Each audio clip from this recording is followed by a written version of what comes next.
I don't know if this is going to work. Is that all right? It's kind of hanging off. So living a well, actually, I got asked, do you mind? I got asked last night about, what was it? I think it was 11 o'clock at night. I saw your email. If I would do this talk today, and did I have a topic? And I thought about it. And having been here the last time and listening to something about spiritual stuff, I thought, oh, yeah, I'll do it. Living a magical life, because I actually think it's pretty damned important, especially now, that we live magical lives. And I guess where we need to start is, well, what is a magical life? And that means, what is magic? Because many people, they hear the word magic and they think you're nuts, or they think Harry Potter, or they think stage trickery. And actually, it's none of those things. What magic is working on yourself within a sort of certain set of constraints or beliefs. So to be magical is to have a certain attitude based on who you are. So there are lots of techniques they can use to have a magical life. And one of them, for example, is that you could treat every glass of water or beer or whatever it is you drink in coffee as a magical act. You can suggest to yourself that this water has some quality, health, strength, whatever you want, and you drink it and you believe that you are taking on board the quality that you have put in the water. You can do the same thing with food. You can do the same thing in the shower. I know that Sean often talks about getting around a fire and watching the embers being a human thing to do. You can imagine that that fire is burning away the unwanted aspects of your own personality and yourself. And you can take all that on board in meditation and actually go through a meditative exercise in your own mind of performing all of these things in order to unwrap yourself from all the bandages that have been put on you by your parents, your school, your politicians, your culture, the people you know, your girlfriend, your wife, because you are multiple people and you're a different person to every person that knows you, but there's one true person and that's inside of you. Who are you? So you can use magic, ritual magic, where you dance around stone circles dressed in silly costumes. That is the same thing. You are dressing a part. You are taking on a form. You are acting out a part. It's just the same thing as an affirmation, except it's done in a more grandiose format. And, where do I have my expertise from when I come to talk about magic? Well, I studied for almost a decade with a school of magic in the UK called the Servants of the Light, which is basically an offshoot of the Golden Dawn. So I've done ritual magic, I've done all kinds of exercises, I know all about the Kabbalah and the Tree of Life and all of that stuff. And I've come to believe that, magic should be a part of everybody's life. And in fact, if we go back in time, magic was a part of everybody's life because we had myth and superstition, and we saw shapes in trees and we saw gods in hilltops. And this was how life was conducted. And why is it important to have a magical life? Well, it's important because increasingly we're being driven towards transhumanism. We're all hooked into iPhones and machines and soon artificial intelligence. And we're being encouraged maybe to take a chip in the brain and become part human, part evil, in my opinion.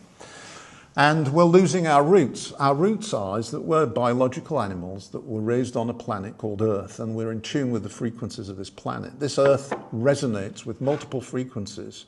And, astronauts that go into space feel the difference when they leave those frequencies. These frequencies are a part of ourself.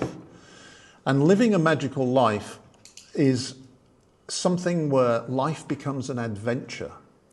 And I was talking to you just earlier on about an example that came up yesterday. I was listening to a YouTube video by an Irish gentleman called Thomas Sheridan, and he was talking about when he was a kid, he and his friend who was a girl, they used to cross lots of the Irish landscape to go to school, walk 3 miles to go to school through the forest and through the meadow and the river valley. And to make it more interesting, and because they were both fans of Lords of the Rings, they'd make it very Tolkien-esque, and they'd make up animals and figures and creatures in the landscape. And eventually what they discovered was that by approaching the landscape in a magical way, magic started to happen. They would see things and observe things that other people didn't. Probably it was there all the time, but they had their eyes open to it. and that these things would take on significance. And eventually, they started to see auguries. You know, a snake crossed their path. What does a snake crossing your path mean? It's got some meaning. There was a storm. What does the storm mean? It's got some meaning. And so, basically, life becomes an adventure. So, for the last few years, what I've done, this is not an advertisement, it's just an example. This book is actually a compilation of 3 books. It's called Connecting with the Land, and it's about my journey when I broke up with my Czech girlfriend, which destroyed me, absolutely destroyed me. And for a period of time, I was like, you know, couldn't figure out what I was going to do, where I was going to go. And one evening, I was walking my daughter's dog, and we used to live in Pelikova by the castle, underneath the castle there. And there's lots of these little seating areas where people sit on the side of the castle and see Brno. And I walk around and it's dark, and I see this bag, this rucksack, and I thought, that's a bit weird. Somebody must have left their rucksack in the middle of the path. As I got a bit closer, on the other side of the rucksack was laid out what looked like a skeleton. What the hell's this? And I went and looked at it, and it was made of stones and bones and antlers and goodness knows what.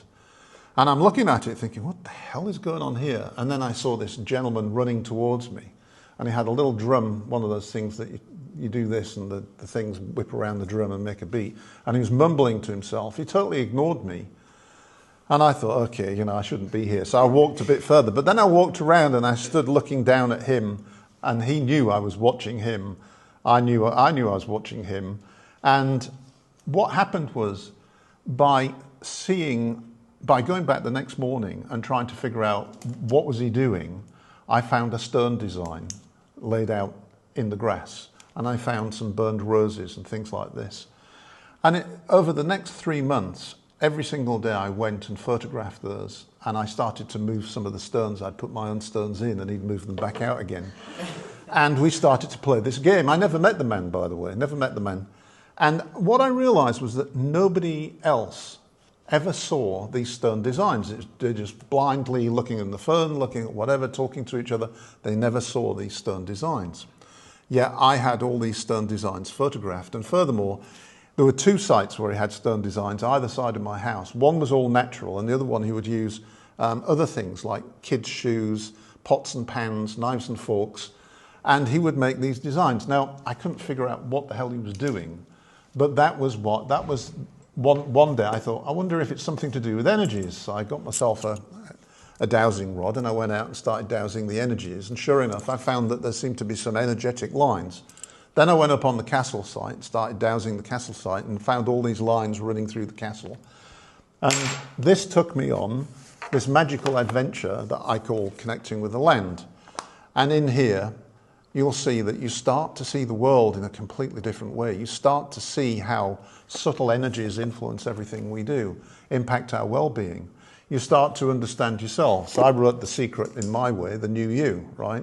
And this book is about how to become a magical individual, how to take a magical view on life, and how it can work for you. And the way it works for you is that you start to read the world around you. You're co-creating this reality by who you are and how you see it. And that's quantum physics as well, by the way, if you want to have that conversation at lunch. So you're shaping the world by the way you see it. So by working on yourself, stripping away all these preconceived ideas about what things are and how things should be, you start to see the world differently. And then the world starts talking back to you because you get these synchronicities, coincidences that keep on happening, like the shaman guy. And if you follow them, they take you on the path you're supposed to be on. Now, how does that impact business? Well, for me, that's now I realize how I conduct my successful business of commodities. I never worry about where the next dollar's coming from. I never worry about where the next customer is coming from. I simply have the attitude that there will be success. I will be successful. I will have a customer, and I will be financially secure. And it's amazing because projects drop out. You know, one day you're thinking, I'm going to have a shortfall next month, and the next thing the phone rings and somebody says, hey Gary, I need you to do this for me, 15 grand. Is that enough? And projects start dropping out the tree. So, I'm rushing a bit because I don't want to take all the time of the meeting. But if you start to see the world in a magical way, all sorts of weird and wonderful things start happening to you. And if you allow that to permeate who you are and how you approach life. So for example, there's all kinds of conflict going on right now. Iran, Israel, Russia, Ukraine, there's all this fear-mongering, climate change. And do you know what? It's all noise. Just forget it. Just focus on two things. Being creative in your way, whether that's art, poetry, business, whatever it is, be creative. And secondly, get out into nature, connect with the planet that you are a part of and become a part of nature. And all of a sudden, all that stuff just fades into the background and you become a peaceful, serene person, happy in what you're doing, life has purpose, and everything falls into place naturally. That's magic. That's it. That's how it works. Thinking that you haven't prepared anything. No, I didn't prepare, no. I just talk because, you know, I eat, live and breathe this stuff. So. Man has written several books. Yeah. Preparation enough. And I write a Substack every day. I have a podcast called The Magical World of G. Michael Vasey, and my last guest was Sean. So if you go to YouTube, you can listen to Sean talking about, you know, the spiritual side of life and his business. That was great talk. I can tell you right. Exactly. Like, I believe in all these things for many reasons. One of it is that my mom is a life coach, and she's been kind of exploring all kind of areas of life. And ever since I was a kid, she's been raising us with an open mind. And although my husband is an atheist, it's a fun conversation with him always. But he does believe in that if he can measure it and if he can once explain it, he will believe in it. So when we get into the quantum discussion, he's more open-minded, you know. When we get into the part where, you know, it's not measurable, he's like, yeah, I'm out of here. I'm like, don't want to hear about it. But yeah. And basically, it's take your hands off the tiller and let the boat sail where it will, and follow the path that's signposted for you, and you'll be safe and secure and successful. It's as simple as that. One more. Sure. Question, just a small one. You were speaking about let things be and never worry about the next move. Is magic and the game, like they overlap somehow? Like see life as a game as well to play, or is different from see it as a magic? I think most people who practice what I call magic are deadly serious. But they're also light-hearted. So it is a kind of a game, yes, and it's a game that you play with life and with yourself, and I mean, in the end, you're doing it to yourself, right? Because you are co-creating this reality, so you're making your own life as you go. And we all think we're in control, but basically control is just stress and anxiety. It's not, you're not in control by thinking you're in control. It's the opposite. You're in control by letting go. Did you mean game theory by any chance? No, not the game theory, not that far. Just as a game, or just to play. Like sometimes people are criticized for being not very serious. You take everything as a game. I've heard that many times. So when he was talking about seeing it as magic, it's serious. I made it's the not, connection. It's not. It can be a game, but it's serious. It's not. Trying to think of the word. It's not light-hearted. It's a serious thing. Yeah. It's a serious thing. Yeah. It's like it's like religion. It's a serious thing, except it's not religion.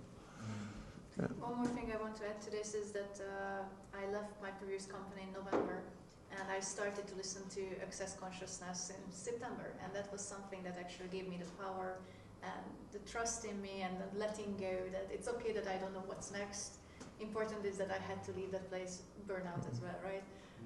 And find something else for myself. And at lunch I can tell you how I came up with the club itself. One last thing I forgot to mention. Sean, I saw on Facebook this morning, Sean had put up an advertorial for his walk and talk coming up, which I'm sorry, I'm on holiday, I can't do it.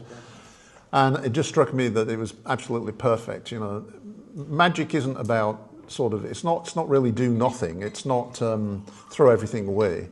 You have to actually get up and put one foot in front of the other. And once you start putting one foot in front of the other, everything happens. So, you know, it's pointless sitting there saying, okay, my life's shit, I'm just going to let it be. You have to actually act. You have to do something.